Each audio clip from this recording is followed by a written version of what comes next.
Vamos agora dar início ao estudo da transferência de calor e do escoamento laminar em dutos. Mais especificamente, nessa aula, vamos estudar a estrutura do escoamento em dutos,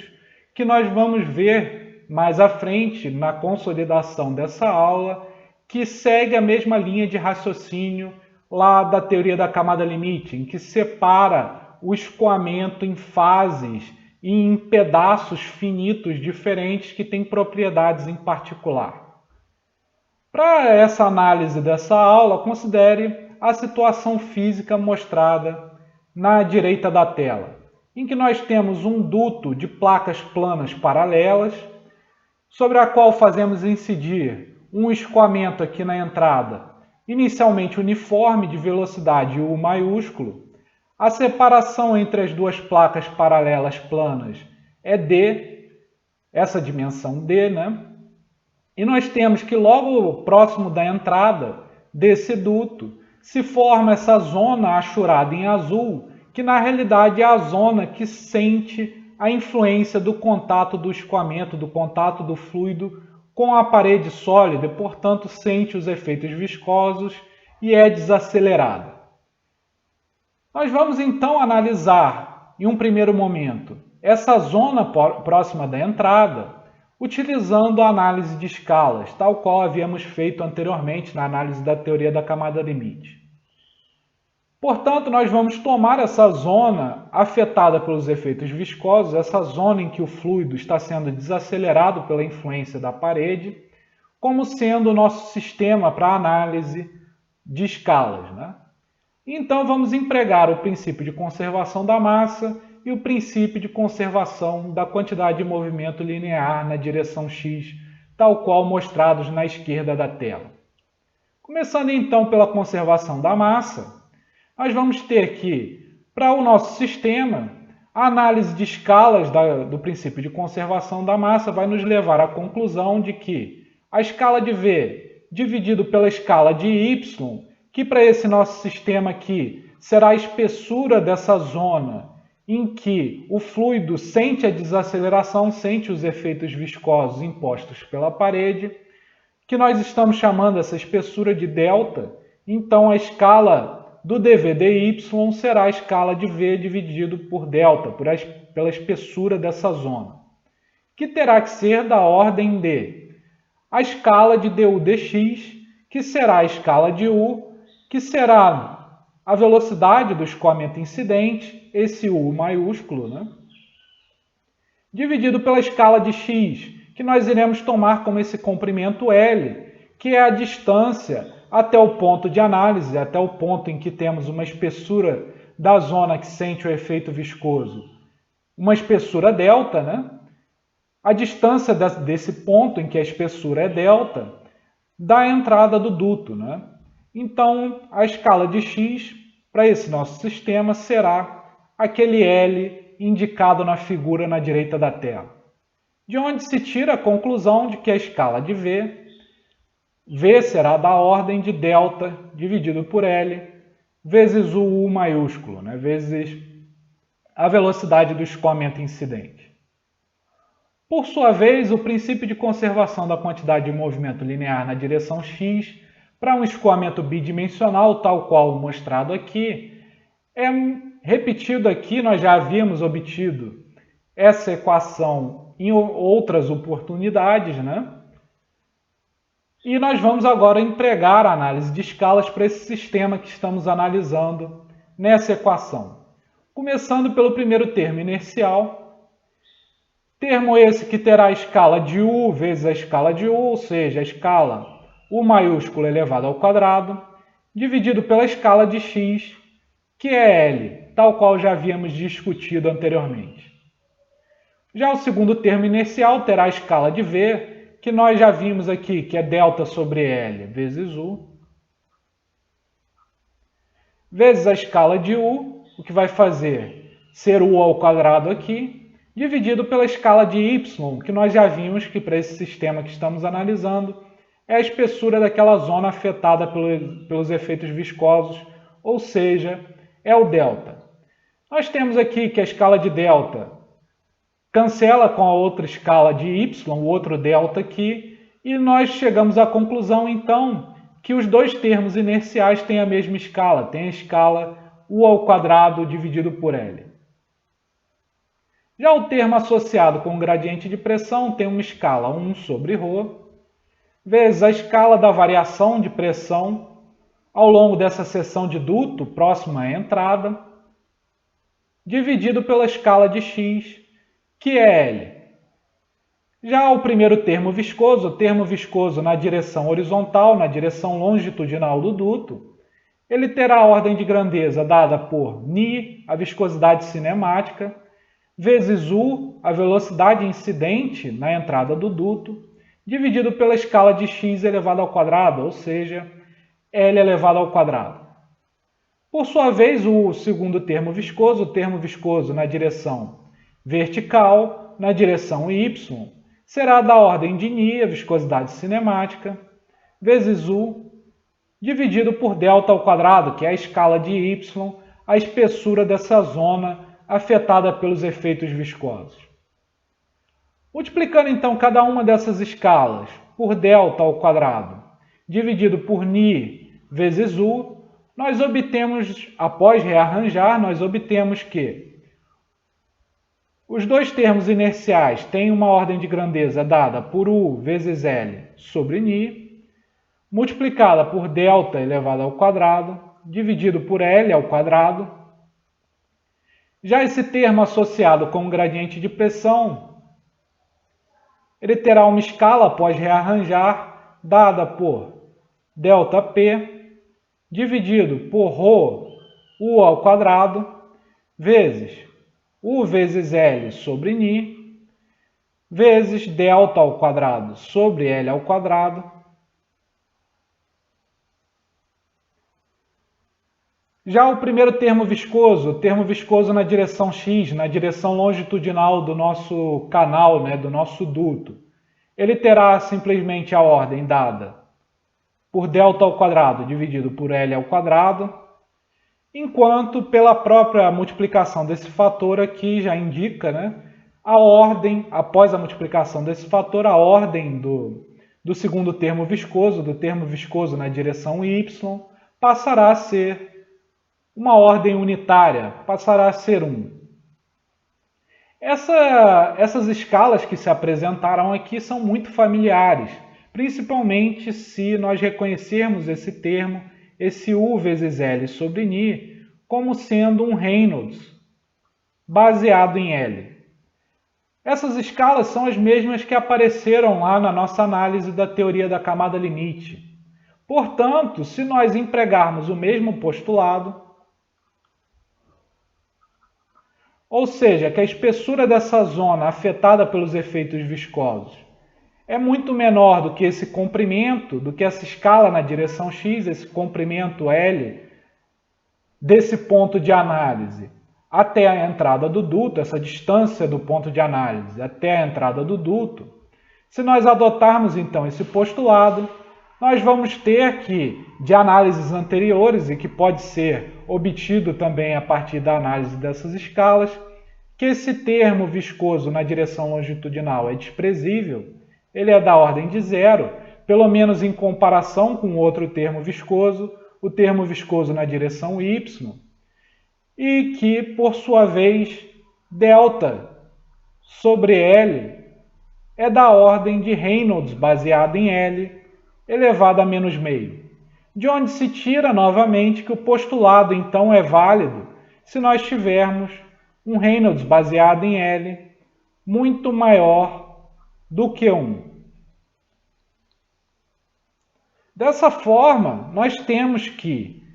essa zona aqui pode ser conhecida como zona de entrada hidrodinâmica, ou até mais sugestivamente, a partir dessa conclusão, uma zona em que impera um escoamento em camada limite.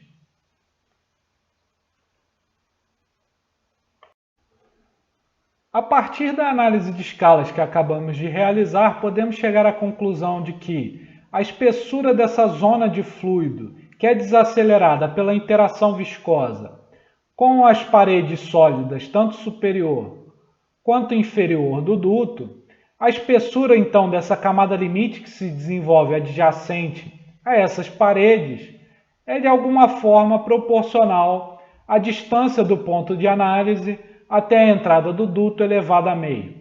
Ou seja, a espessura dessa zona, a espessura da camada limite, cresce com a raiz quadrada da distância até a entrada do duto. No entanto, diferentemente do que acontecia no escoamento externo, aqui a espessura da camada limite não pode crescer indefinidamente. No escoamento em dutos, no escoamento interno, ela só pode crescer, essa espessura da camada limite só pode crescer até o ponto em que a camada limite adjacente à parede superior se encontra e se junta com a camada limite que se desenvolve adjacente à parede inferior. Ponto a partir do qual não podemos mais fazer a distinção que é possível na zona de camada limite entre uma zona próxima ao centro do canal, ao centro do duto, em que os efeitos viscosos ainda não foram percebidos pelo fluido, e zonas adjacentes às paredes sólidas, nas quais os efeitos viscosos já foram sentidos pelo fluido. A partir desse ponto, em que as duas camadas limite mesclam, nós temos que os efeitos viscosos são sentidos em toda a seção transversal do fluido. Dessa forma, é importante na prática saber a partir de que ponto as duas camadas limite encontram uma a outra e se mesclam, que nós vamos chamar de comprimento de entrada hidrodinâmica e vamos dar a notação de X maiúsculo, tal qual indicado aqui na figura. Nós vamos ter então que essa mesclagem entre as duas camadas limite vai acontecer quando delta, a espessura da camada limite, for da ordem da distância entre as duas paredes sólidas da distância d. Além disso, nesse ponto podemos associar aquela distância L até a entrada do duto com o comprimento de entrada hidrodinâmica. Da análise de escalas que havíamos acabado de realizar, nós descobrimos que ΔL sobre L, nessa zona de camada limite, ΔL sobre L tem que ser da ordem de Reynolds baseado em L elevado a menos meio. De onde se tira que, no ponto em que as duas camadas limite se encontram, a análise de escalas nos leva à conclusão de que D sobre o comprimento de entrada hidrodinâmica, o X maiúsculo, tem que ser da ordem da raiz de ni sobre U vezes o X elevado a menos meio. Multiplicando então os dois lados da relação de equivalência pelo comprimento de entrada hidrodinâmica X maiúsculo sobre D, nós chegamos então à conclusão de que raiz de ni sobre U vezes 1 sobre D elevado a meio, multiplicado por sua vez por X elevado a meio sobre D elevado a meio, tem que ser da ordem de 1. Nós podemos então reconhecer essa multiplicação entre a raiz de ni sobre U por 1 sobre D elevado a meio como sendo um número de Reynolds baseado na distância entre as duas paredes que formam o duto elevado a menos meio. Nós tiramos então a conclusão daqui que o X sobre D dividido pelo Reynolds baseado na distância entre as duas paredes que formam o duto elevado a meio tem que ser da ordem de 1 no ponto em que as duas camadas limite se encontram. Esse é o critério de escalas que você deve utilizar para identificar se de fato as duas camadas limite já se encontraram a partir do ponto que você está tentando analisar. No entanto, não é possível elevar ao quadrado os dois lados dessa relação de equivalência, uma vez que, por exemplo, se esse 1 aqui na realidade for 0,8 ou 0,5, pode ser que ao elevar ao quadrado, se o termo do lado direito, eventualmente, for menor do que 1, pode ser que ao elevar ao quadrado, nós mudemos a ordem de grandeza do termo do lado direito a tal ponto que a relação de equivalência não se dê mais no sentido de ordem de grandeza, apesar de a relação ainda ser acurada para prever a influência tanto do diâmetro quanto do Reynolds no comprimento de entrada hidrodinâmica. Para obter então uma estimativa mais precisa para esse termo entre parênteses, nós podemos usar uma outra estimativa baseada na solução de Blasius.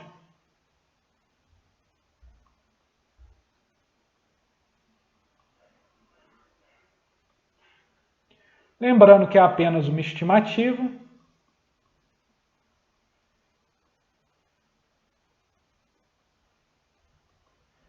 Nós temos lá da solução de Blasius que delta sobre x, sendo x minúsculo, ele tem que ser igual a 4,92 vezes o Reynolds baseado em x elevado a menos meio. De onde se tira que delta vai ser igual a d sobre 2, ou seja, a distância da parede até o centro do duto, aonde se espera que as duas camadas limite se encontrem, ou seja, o delta vai ser igual a d sobre 2 no ponto de encontro, e nós vamos chegar então à conclusão de que d sobre 2 tem que ser igual a 4,92 vezes a raiz de ni sobre u vezes x elevado a meio, esse x sendo x maiúsculo, o comprimento de entrada hidrodinâmica. De onde nós podemos então rearranjar para descobrir que x sobre d sobre o Reynolds baseado no d, na distância entre as duas paredes sólidas elevado a meio, tem que ser igual a 1 dividido por 9,84. De onde se tira então que o x sobre d dividido pelo Reynolds baseado na distância entre as duas paredes sólidas é aproximadamente 0,01. A partir do ponto em que as duas camadas limite se juntam, nós temos que a escala na direção y dessa zona de fluido que é afetada pela interação viscosa com as paredes sólidas passa a ser fixa, passa a não mudar mais ao longo de x e passa a ser da ordem de d, sendo d justamente a distância entre as duas paredes sólidas. A consequência dessa escala fixa para a análise de escalas da conservação da massa é que nós temos agora que a ordem de grandeza da velocidade na direção y, na direção vertical, dividido pela escala de y, que nessa zona, a partir do comprimento de entrada hidrodinâmica, passa a ser fixa e igual a d, tem que ser da ordem de du dx, que nada mais é do que da ordem de o U maiúsculo, aquele U maiúsculo, que é a velocidade do escoamento incidente na entrada do duto, dividido pelo comprimento L, pela distância L entre o ponto que estamos analisando e a entrada do duto. De onde tiramos então a conclusão de que a velocidade na direção y, na direção vertical, é da ordem de d sobre L vezes u. Uma consequência importante dessa análise de escalas, dessa escala para a velocidade, para a componente de velocidade na direção y, é o escoamento completamente desenvolvido, que muitas das vezes já é dado como um postulado diretamente, como vocês devem ter visto em algum curso de mecânica dos fluidos, ou até de transferência de calor, mas na realidade a existência do escoamento completamente desenvolvido é uma consequência dessa escala de V que acabamos de desenvolver. Na realidade, o escoamento completamente desenvolvido é um comportamento assintótico do escoamento à medida que ele se desenvolve em um duto, um comportamento assintótico que pode ser observado para distâncias da entrada do duto, distâncias L da entrada do duto, muito maiores do que a distância entre as duas paredes sólidas que formam o duto. Para esse caso, então, nós temos que a componente na direção vertical, na direção y do vetor velocidade, será da ordem de zero, uma vez que essa razão aqui passará a ser da ordem de zero. A consequência disso é que podemos aproximar nesse comportamento assintótico do escoamento completamente desenvolvido para um L suficientemente grande. Nós podemos então aproximar que o V é igual a zero e tirar então do princípio de conservação da massa que a derivada de U em relação a x é igual a zero, que são justamente as simplificações que se dá de início ao apresentar o escoamento completamente desenvolvido, que na realidade são uma consequência dessa análise de escalas que realizamos. Vamos agora ver as implicações então dessas simplificações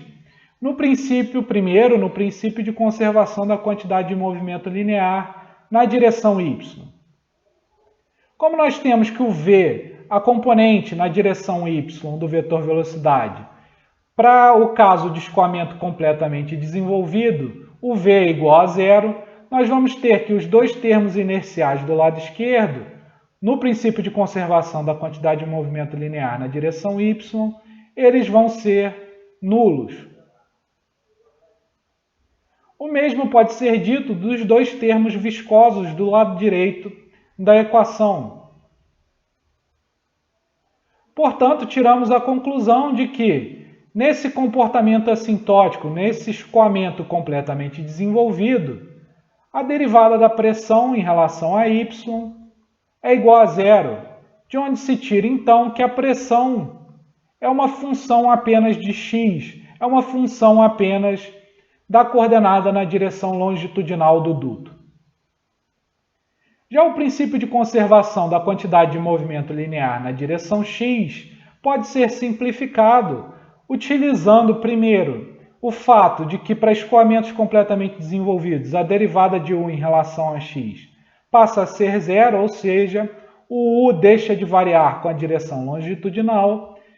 de onde podemos simplificar o primeiro termo inercial, reconhecendo que ele é nulo. Já o segundo termo inercial é zero, porque o V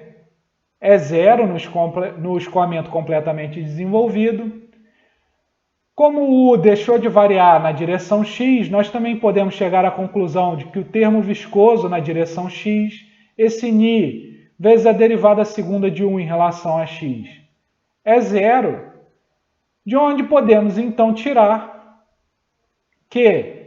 essa derivada parcial de U em relação a y, como o U deixou de variar, com x deixa de ser também uma derivada parcial, então podemos escrever ni vezes a derivada segunda de U em relação a y,